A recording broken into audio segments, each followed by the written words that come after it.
All right, friends, I want to talk to you today about one of the most important things that you can do today to protect yourself into the future. And it's not going to be a terribly sexy conversation.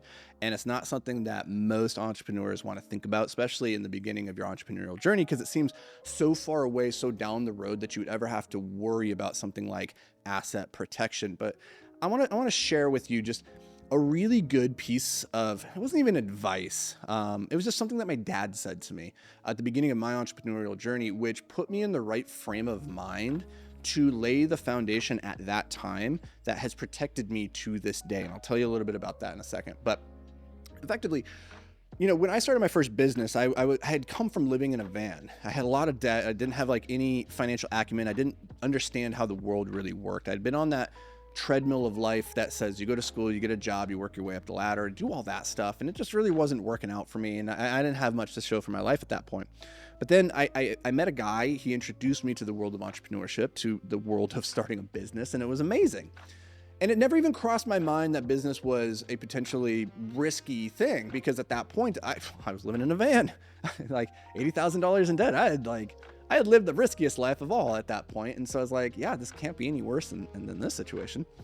And, my dad, he had a number of businesses. He had an eBay store, he bought the post office in my hometown, like where the post office used to be based out of, like this building. He bought the post office building and then opened up an eBay store from there. And you go around town and you go to all these to these what are they called when the, estate sales, when somebody dies or somebody goes through a bankruptcy. You go there and you pick the carcass of their lives, and then he'd bring it back to eBay and to his eBay store, and he'd put it all in the shop. And this is back when eBay was real, the real shit, right? Not so much now, and he did pretty good with that. And then he did a lot of crazy stuff. But anyways, he shared with me after I started that first business. He took me aside. They were just hanging out one day, and he said something that kind of took me off guard. At first, he said, at some point in your life, Anthony, you're probably going to have to file bankruptcy. And that's okay, because I believe you're going to be fine regardless. And I was like, wait, what? I was like, it was really out of the blue for my dad to be like, yeah, someday in your life, you're probably going to have to file bankruptcy. I was like, thanks for the vote of confidence. That felt like a backhanded compliment in a way. I was very confused by it, because then he was like, but I'm not concerned, because you're going to be fine coming out of it, right? But what it did was it put me in the frame of mind of thinking, okay, worst case scenario, like the fear setting that we need to do in life, which is what happens if that happens? What happens when worst case scenario occurs? And what could I do right now? What actions could I take to help mitigate the impact of that? What could I do to make it not so horrible if that was to play out? And for whatever reason, my dad's words, growing up, I think a large reason why I found myself living in the back of a van was because my dad had given me really good advice my entire life that I had just completely ignored.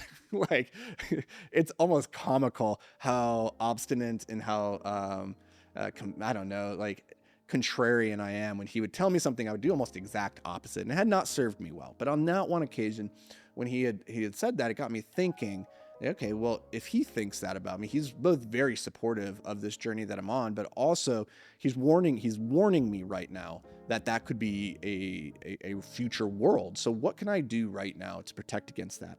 And so I took some actions at that time that, honestly, in hindsight, it seemed like, going back to the beginning of my journey, I could have no way of knowing that I was going to be as successful as I have been. That's the thing with entrepreneurship, is that you grind for years, you do the work in silence, and every single day it feels like there's a new fire and new problem, and you have no guarantee that any of it's going to work out, because majority of businesses go under after a couple of years. And so you're doing this thankless endeavor and you have no guarantee of reward. And I share that part of the purpose of this podcast and this channel of putting out content in general is to help paint a realistic picture of entrepreneurship, because I think the more realistic viewpoint you have of it, the more likely you are to succeed, because you won't be thrown when the shit hits the fan, and it will hit the fan. And if you didn't bring your umbrella because you were only ever painted this picture by the young YouTube gurus that it's only ever sunny, then you're going to get shit in your eye, and then you're going to get pink eye, and then that sucks. So what I did at the time was I laid the foundation of an asset protection plan that has served me incredibly well. And, I've alluded to this, but I haven't gone deep in depth into this story of what's occurred over the last nine months. But in one of my businesses, a very highly leveraged, very large business, there was a lot of shit that was going on that I wasn't aware of. My partner was doing some things, and it caused the whole thing to implode on itself. And I had a lot of personal exposure through personal guarantees on commercial real estate, $40 million worth of commercial real estate, or commercial loans. Not the value of the real estate was quite a bit more than that. And so it very much impacted my personal financial situation, but it was because I had done some asset protection, some entity structuring years ago, that I can come through this sequence of events, this situation, pretty much not unscathed. Obviously, there's a whole lot of emotional damage that goes into when you have a failing business. That sucks for sure. I'll talk about that plenty in the future. I'm still trying to unpack it, honestly. But it could have been so much worse. And so what I want to share with you are some simple ideas of what you can be doing right now to protect your assets, both now and into the future. And the very first concept, the most important concept that I want you to write down and look at it until it is so ingrained into your way of thinking that it's the most dominant thought. It's not about what you own.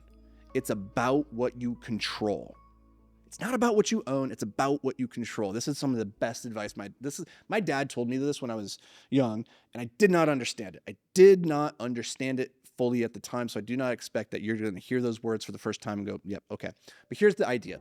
If we have a business together, 50-50 partnership, we own equal amounts. However, if you are the president and the treasurer of that business, if you have all the voting shares, if you have all the controlling rights, then you get to choose what to do with the business. Yes, I own it, but you control it. Let's take this one step further. Do I even need to own it? Or I'm sorry, does the other person even need to own anything of it in order to control it? No, actually. So think about this. Fortune 500 company. You could own 12% of it, right? Sitting up there on the stock market. Who controls it though? The board of directors? The president? The CEO?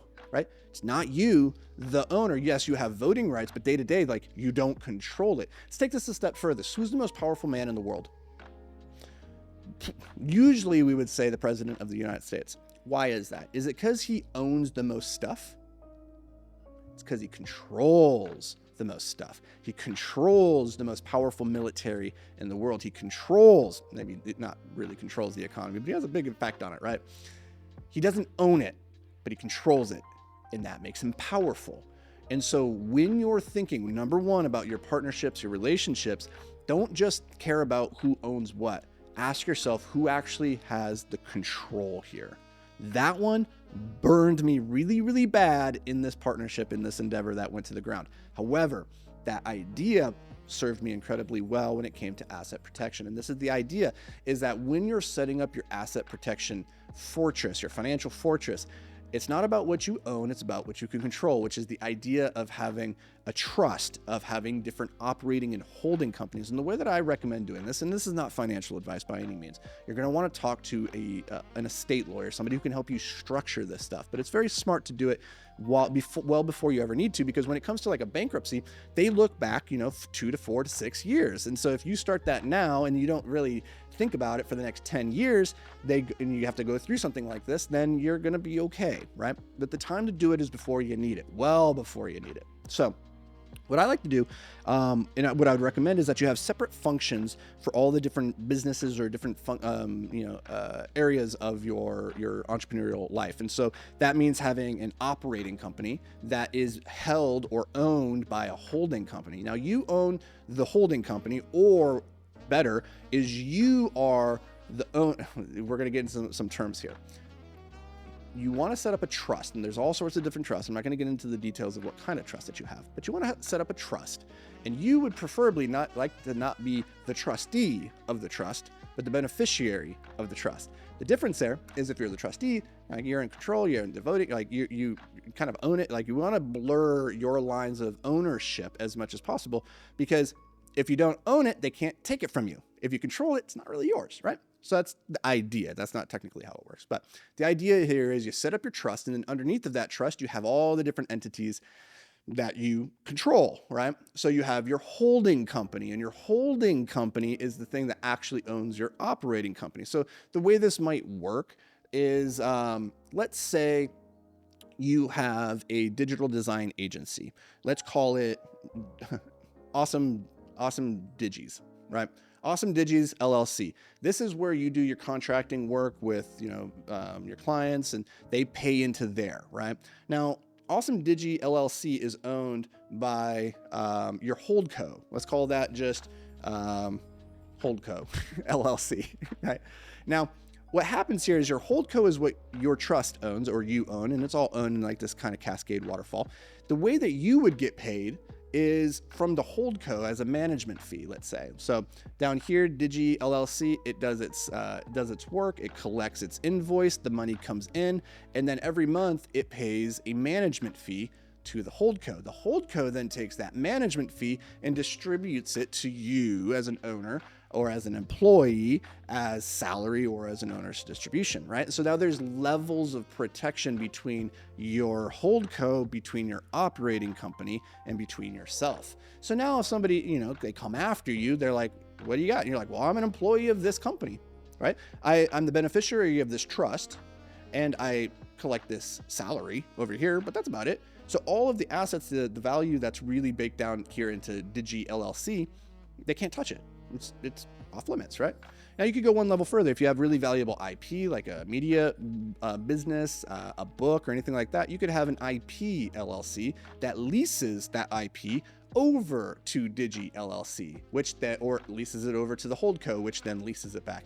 So you're creating these structures where each one of your valuable entities or assets is individual, and it's owned in this waterfall that goes up all the way to the holdco, and then up to the trust level, and then over to you. But there's always kind of like this firewall, and trying to treat these entities as though they are separate from you, that you are not just treating. The worst way to do this is to treat Digi LLC, your graphic design company, as an extension of you. And the way that you really fuck this up is to have all that money coming into the same bank account, to your personal bank account, and then at the end of each month, it's kind of like moving things around, but it's really all just commingling into the same place. And so when they come looking at you, they go, "No, this is all the same. This is all the same money." So you want to create this bifurcation. Don't commingle the funds between your operating companies, your holding companies, and your personal assets, your personal checking accounts and savings account. This is where you can really go astray. Now, and that's a really important idea, by the way, is like treating this like an actual. Here's what's funny about this. Like this whole structure, you're looking at it, you're like, what if I'm the only employee of the thing? That's fine. You're the only employee of all these things. That's fine. It's not a big deal.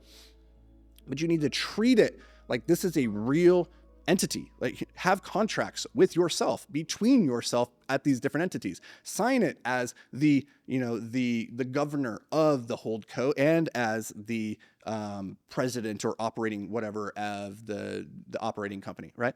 Actually have these contracts. Treat it as a legitimate thing. That's what creates an extra level of protection. Now, in the particular instance of a bankruptcy, you want to be thinking about like, what are the things that they can take from you and what are the things that they can't take from you? So that's the first thing, is that we just kind of try to protect our business assets that are not necessarily tied to the other things. And so for instance, within all of that, you would keep your real estate LLCs entirely separate. Like you wouldn't keep your real estate ownership inside of the operating LLC. Each one of those real estate buildings that you have should be its own separate LLC.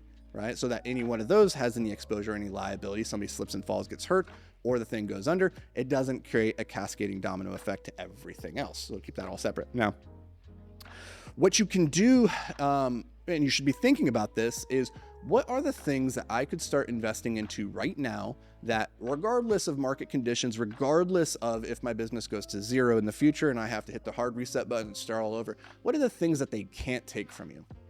And there's a couple of things that they can't take from you that you want to be heavily, heavily, heavily invested into. Number one are retirement accounts. So retirement accounts are typically exempt from any kind of bankruptcy procedure. So if you have a Roth IRA, which, you can put like $7,500 into a year, or if you create a solo 401k, I recommend that you go to a company like carry.com to help you set this up. Like, in full disclosure, I am an investor in carry.com. So I'm not unbiased here, but they'll help you set this up. There are some rules and regulations around how to set up the solo 401k, what funds are actually allowed to go into that. So I'm not going to go into the details of that. Go do your research, but it's fairly low-hanging fruit for most solopreneurs, but it will allow you to put up to $75,000. I think it's $75,000 per year into that. So right there, right between the Roth, between the 401k, you're looking at like $80,000 a year into retirement funds that can grow, tax-free over the next 20, 30, 40 years. And it's protected in pretty much all instances where it can't be taken from you. So that's pretty awesome. Also, there's really cool things that you can do with a solo 401k in terms of taking loans out against it to use it for other things. So you can put the money in there, protect it, and then take a loan against it to use it for other things. We're not going to go into the details of that. Same with a life insurance policy. That's another thing that's well worth considering. I'm not going to go into the details of that stuff though, because it's esoteric. It's above my pay grade. I'm not your financial advisor. I'm just giving you ideas right now to how to think about these things. And so plant some seeds. I'm not expecting you to go and actually start planting these seeds tomorrow, but at some point in the future, you're going to look up and be like, that thing that Anthony told me a couple of years ago, that might not be a bad idea. What did he say about a trust? And what did he say about a holdco? And what did he say about the IRA and stuff? Like, I should probably go do that stuff, right? And then you'll go do your research and it'll all be hunky-dory. So that's the number one thing, is your retirement accounts. Number two is your primary residence. Now, I don't recommend that you just go buy a house for the sake of buying a house, but if you're going to live in a house, just recognize that that really can't be taken from you up to a certain dollar amount. In certain states, there's homestead exemptions up to 100%, like Texas. So Texas is don't tread on me. They don't come take your shit. But in other states, it's up to a certain amount. So if you have $600,000 of equity in your primary residence, I think in a lot of cases can't be taken from you. So not necessarily a bad idea. This one of the things that they don't talk about, right, is from a financial perspective, paying down your mortgage is not usually the highest and best use from a dollars perspective. If you wanted to, you could put it into the stock market, earn a much better return. However, that's money that's pretty safe in the grand scheme of things, especially if you go bankrupt, because then you have all this value inside of your house. That's pretty awesome. So something to consider. Third thing, and this is the most important thing. This is the most important thing that you should be investing into. And this is hard to quantify, but the three things that can't be taken from you are your reach, your reputation, and your skills. Your reach, your reputation, your skills. Your reach is how many people know you, how many people you have the ability to reach out to. That's your network, right? Your reputation is the reputation you have with those people. Is he trustworthy? Is he a good guy, right? Skills, what are you capable of doing? How competent are you? Skills is important. They can't take that from you, but you can invest in it. Education, group training, right? Learn things that you can't lose in the future. Skills are the only investment that pay dividends regardless of economic conditions, right? So be investing into that, because $100,000 invested into you rather than just sitting in the bank earning 4%, that $100,000 can be taken from you, but not your skills, right? So invest in the skills. The reputation that's a little bit more esoteric too. It's hard to quantify, but your reputation is the belief that other people have that you are who you say you are, whether for good or for bad, right? But if you are honing that with intention, that's part of the whole idea of building your brand with intention and actually being the person that you say you are, right? And part of this is really interesting too, right? I'm going through this pretty crazy economic time in one of my businesses, and internally that's hard for my what would you say, the self-esteem that I have, right? It sucks to fail. It sucks to fail in a business. And it sucks to fail in a business when you put out content about how to build businesses. You help other people do this, right? That's particularly frustrating to be like, God damn it, I thought I was better than this. Well, sometimes you win, sometimes you learn. But the reputation part at the end of the day is, do people trust you to do what you say? And unequivocally, I don't think there is anybody that I've worked with that will come back and say, Anthony does not do what he says, right? And so I'm comfortable here sharing my failures because I know it doesn't hurt my reputation, because I know that I've done everything that I can in this particular business to act with integrity, almost to a fault, actually, in sharing things that maybe I shouldn't share. There's probably things I've shared on this podcast that maybe my lawyers have told me, Maybe we should just keep that a little bit quiet for now. Anyway, so reputation. Other one is reach. So putting time into creating a YouTube channel like this, into the main YouTube channel, into Instagram, to Twitter, like all those things give you distribution. So I can turn around tomorrow and I can sell things if I want to make money. So if you lose everything, you still have the ability to call up 1 million people tomorrow. You're going to be okay, right? And so that's why one of the things I've talked about in the past, the most valuable thing that you have within your business is your email list. Right? I've done another podcast episode where I talk about how you need to be sending more emails to your email list, actually engaging with them, and you'll make more money. But your email list is your restart button. At the end of the day, like if everything, you lose your business, like your store gets shut down, you have no more way to collect payments for whatever reason, like as long as you still have a list of people that have given you permission to reach out to them and have conversations, you can still restart your business. So those are some ideas, some 3 things that can't be taken from you: your reach, your reputation, your skills. Be investing heavily into those. Give some thought into different asset protection strategies that you can be doing, because again, the time to do it is now. Like I'm so glad that I did this all like 12 years ago. Because I looked up and I was like, oh, cool. Sweet. Thanks, Past Anthony. That's one of the very few things Past Anthony from 12 years ago did right. Because he did a lot of things wrong. But that was one of them got right. So hope this brings you guys some value. If you have questions, put them down in the comments. I'll do my best to go and answer them. Again, I'm not a financial advisor. I recommend that you talk to your CPA, to your lawyer, get your advice that's, specific to your circumstances, but start thinking about this, because at the end of the day, it's not about what you make, it's about what you keep. It's not about what you own, it's about what you control. Take those 2 ideas, write them down, repeat them every single day until it becomes part of your mantra, and I'll see you guys in the next episode.